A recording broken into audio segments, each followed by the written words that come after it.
Automjetet e tonazhit të rënd dëmtojnë përsëri rrugën e ish ushqimores në Vlorë. Rruga ka marrë dëmtime në thuajse të gjithë gjatësinë e saj. Edhe pse vetëm pak kohë më parë u punua për të riparuar gropat, ato janë kthyer sërish në gjendjen e mëparshme.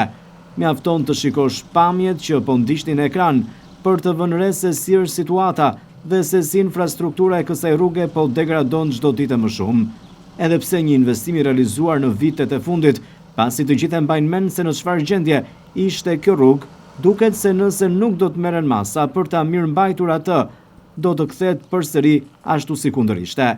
Gropat po rrisin për masat pasi nuk po ndërhyet, e megjithatë banorët shprehen mjaft të shqetësuar për këtë situatë, kryesisht edhe ata që kanë bizneset përgjatë rrugës së ish ushqimores, ku po dëmtojnë çdo ditë më shumë automjetet e tyre.